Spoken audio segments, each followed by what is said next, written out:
नमस्कार, मैं हूं पंकज मटपाल और आज एक बार फिर मैं आया हूं आपके सवालों के जवाब के साथ। तो शुरू करते हैं ये कार्यक्रम और लेते हैं एक एक करके कुछ सवाल। पहला सवाल जो मैं ले रहा हूं ये पूछा है जॉय आदित्य ने गुवाहाटी से। और जॉय का सवाल ये है कि उन्होंने बताया है कि उनकी एज है 42 ईयर्स और वो म्यूचुअल फंड्स में इन्वेस्ट करना चाहते हैं और उनका गोल है 1 करोड़ इन 60, 61, 62 ईयर्स। मतलब मुझे ये समझ में आ रहा है कि आपको 1 करोड़ रुपया हर साल, मतलब 60 ईयर्स की एज में 1 करोड़, 61 में अगेन 1 करोड़ एंड 62 में अगेन 1 करोड़ रुपीज़ आपके पास होना चाहिए। तो यानी कि 60 ईयर्स की एज की अगर हम बात करें तो आपके पास हैं 18 ईयर्स। तो मैं अलग अलग कैलकुलेट करूं कि 18 ईयर्स के बाद 1 करोड़, 19 ईयर्स के बाद, फिर 20 ईयर्स के बाद। इसके बजाय for the purpose of calculation मैं ये कर लेता हूं कि 3 करोड़ रुपए आपके पास आज से 18 ईयर्स के बाद होने चाहिए, ताकि उसके बाद यदि आप उन पैसों को कहीं सेफ इंस्ट्रूमेंट में रखें जहां पर वॉलेटिलिटी ना हो तो भी अच्छा रहे। तो हम ऐसा करते हैं कि 3 करोड़ रुपए आपके पास आज से 18 साल के बाद होने चाहिए।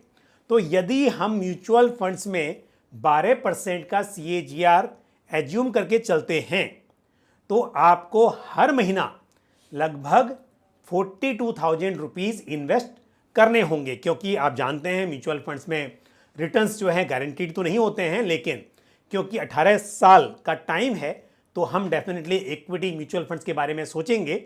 तो उस हिसाब से मैं कैलकुलेट कर रहा हूं कि अगर हम 12% का CAGR मानकर चलें तो आपको करीब 42,000 रुपीज़ इन्वेस्ट करने होंगे। लेकिन यदि आप चाहते हैं कि आप शुरुआत छोटे अमाउंट से करें और बाद में साल दर साल उसे बढ़ाते रहें, तो आप स्टेप अप मेथड का सहारा ले सकते हैं, जहां पर आप मान लीजिए डिसाइड करते हैं कि हर साल आपका जो इन्वेस्टमेंट है उसे आप 10% से बढ़ाते रहेंगे।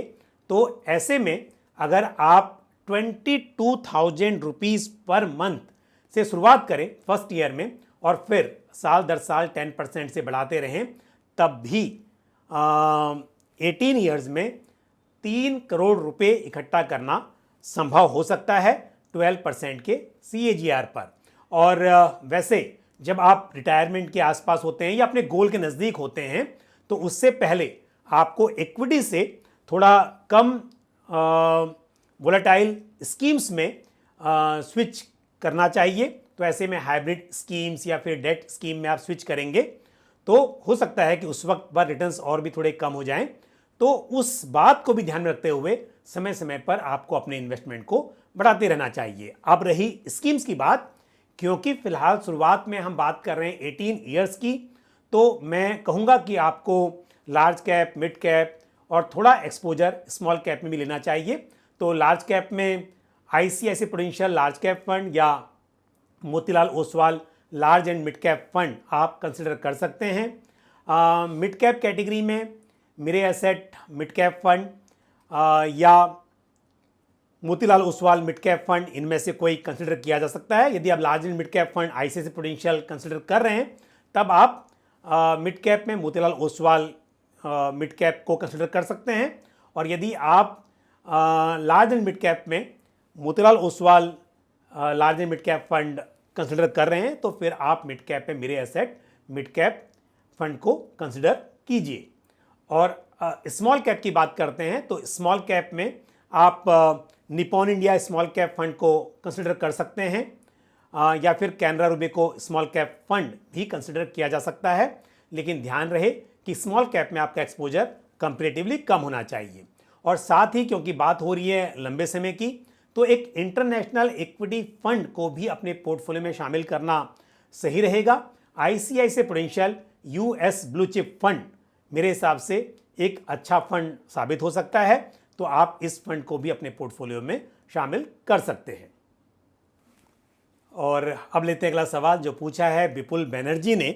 विपुल ने कहा है कि HDFC बैलेंस एडवांटेज फंड पर डिविडेंड 26 पैसे पर यूनिट से अब 23 पैसा हो गया है, तो क्या इस फंड से क्विट करना चाहिए? तो विपुल, मैं आपको एक बात बता दूं कि जो आपका डिविडेंड मिलता है, पहली बात तो म्यूचुअल फंड्स में अब डिविडेंड का नाम चेंज करके इनकम डिस्ट्रीब्यूशन कम विड्रॉल प्लान है। तो IDCW जो है, बेसिकली जो पहले डिविडेंड होता था उसको अब IDCW बोलते हैं। तो ये क्या होता है कि आपकी जो ग्रोथ होगी उसमें से आपको कुछ पैसा दिया जाएगा, यानी कि जहां आप इन्वेस्ट कर रहे हैं म्यूचुअल फंड स्कीम में, उस पर जो ग्रोथ हुई उसमें से कुछ पैसा आपको दिया जाएगा। लेकिन जरूरी नहीं है कि सिर्फ ग्रोथ में से हो। यदि फंड हाउस ने डिसाइड किया है कि उन्हें इन्वेस्टर को कुछ IDCW देना है और ग्रोथ नहीं हुई है, तो जो आपका कैपिटल है उसमें से भी विड्रॉ करके कुछ पैसा दिया जा सकता है। तो यहां पर ना तो ये गारंटीड है कि आपको 26 पैसा मिलेगा, ना ये गारंटीड है कि 23 पैसा मिलेगा। जब ग्रोथ अच्छी थी तो उस वक्त पर थोड़ा ज़्यादा मिल रहा था। अभी क्योंकि आपने देखा होगा इक्विटी में मान लीजिए अच्छी रैली हो गई, कुछ टाइम के लिए अच्छी ग्रोथ नहीं हो रही है, NAV नहीं बढ़ रही है, तो फंड हाउस थोड़ा कम IDCW डिक्लेयर कर रहा है। बट ऐसे में ऐसा सोचना कि मुझे 3 पैसा कम हो गया पर यूनिट तो अभी क्विट कर देना चाहिए, तो ये सही नहीं होगा, क्योंकि ये सिर्फ एक फंड के साथ नहीं है, ये तो सभी के साथ होगा। टाइम टाइम पर फंड्स की परफॉर्मेंस कम और ज़्यादा होती रहेगी, क्योंकि ये मार्केट है। आपका कोई भी फंड है यदि मार्केट में इन्वेस्ट कर रहा है तो मार्केट में जिस तरह की परफॉर्मेंस होगी उस हिसाब से उस फंड के रिटर्न्स बन पाएंगे।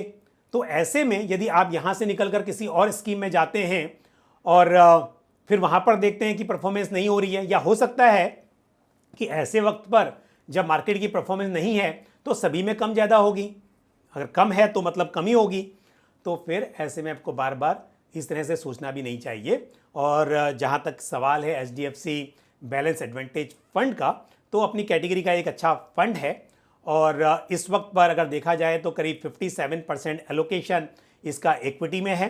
तो इक्विटी मार्केट में जिस हिसाब से अप्स एंड डाउन्स होंगे उसका असर यहाँ पर देखने को मिलेगा।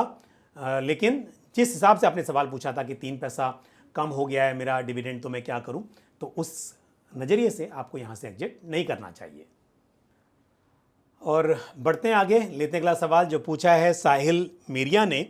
साहिल ने बताया कि उनकी एज है 23 ईयर्स की और उन्होंने कुछ स्कीम्स में इन्वेस्ट किया हुआ है, जिसमें से Nippon India small cap fund, उसमें 3000 रुपीज़ पर मंथ की SIP हो रही है, और साथ ही Canara Robeco small cap fund में 3500 पर मंथ की SIP है।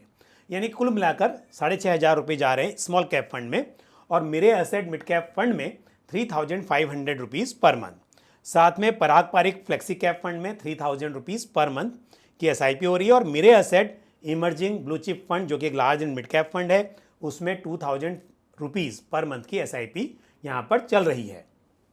तो साथ ही साहिल आप कह रहे हैं कि आप एक अग्रेसिव इन्वेस्टर हैं और आप 6 साल तक इन्वेस्ट करेंगे, उसके बाद SIP को रोक देंगे, लेकिन जो पैसा है वो आगे ग्रो होता रहेगा। मतलब कि आपका नज़रिया जो है वो लंबा है, हालांकि 6 साल के बाद आप रेगुलर कंट्रीब्यूट नहीं करेंगे, लेकिन जो पैसा आपका बन जाएगा या जो इन्वेस्टेड है वो लंबे समय के लिए इन्वेस्टेड रहेगा।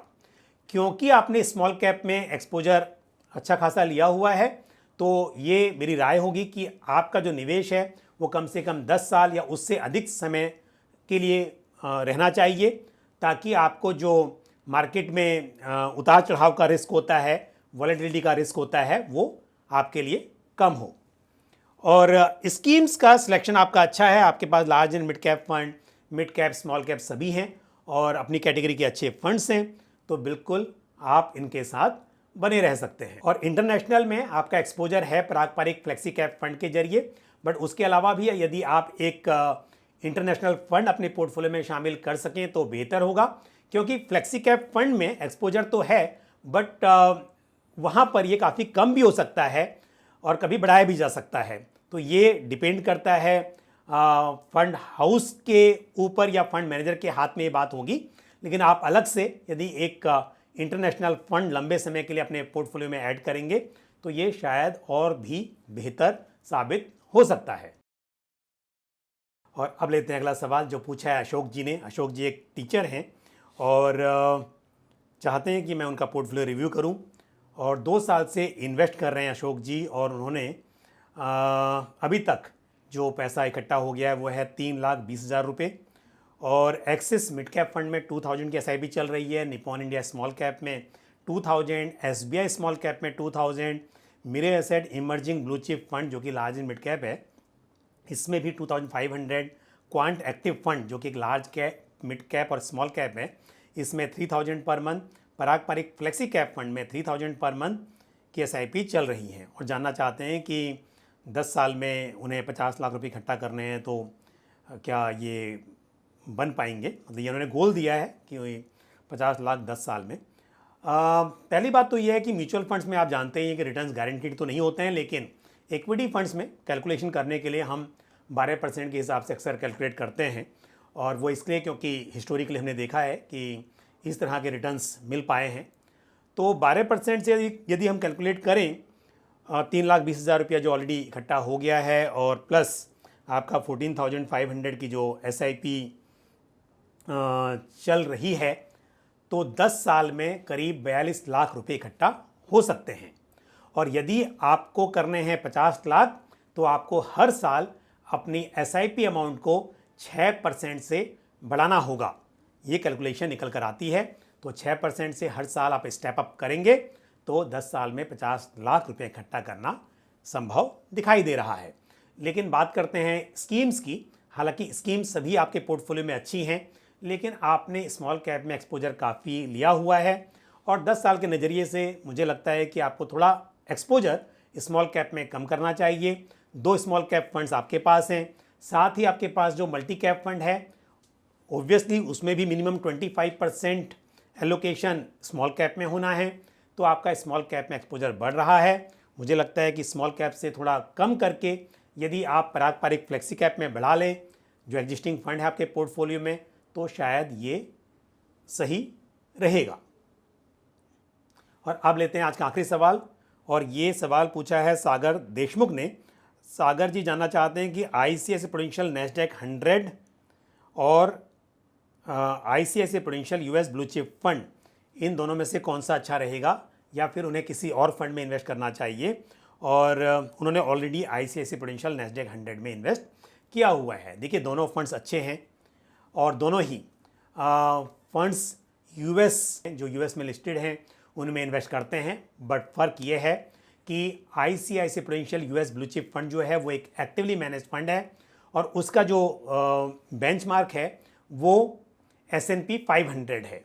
तो यानी कि यहाँ पर ज़्यादा सेक्टर्स और ज़्यादा स्टॉक्स का एलोकेशन मिलता है। तो जो बेंचमार्क है वो एक बेटर डाइवर्सिफाइड बेंचमार्क है। और जहाँ तक बात है नैस्डैक 100 की, तो जैसा नाम से मालूम चलता है यहाँ पर 100 स्टॉक्स का ये इंडेक्स है, और ख़ास बात ये है कि ये इंडेक्स जो है ये नॉन फाइनेंशियल कंपनीज़ का इंडेक्स है। इस इंडेक्स में फाइनेंशियल कंपनीज़ इंक्लूडेड नहीं हैं।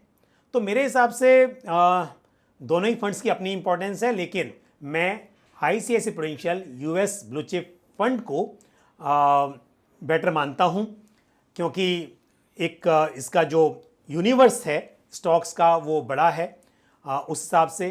तो यहाँ पर कम जोखिम की संभावना मानी जा सकती है, और सेक्टर एलोकेशन बेटर है।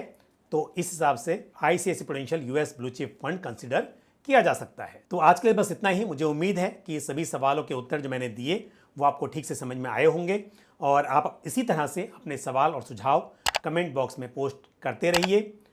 और मुझे दीजिए इजाज़त, अगले वीडियो में फिर आपसे मुलाकात होगी। थैंक यू, जय हिंद। म्यूचुअल फंड निवेश बाजार जोखिमों के अधीन है। योजना से संबंधित सभी दस्तावेजों को ध्यान से पढ़ें।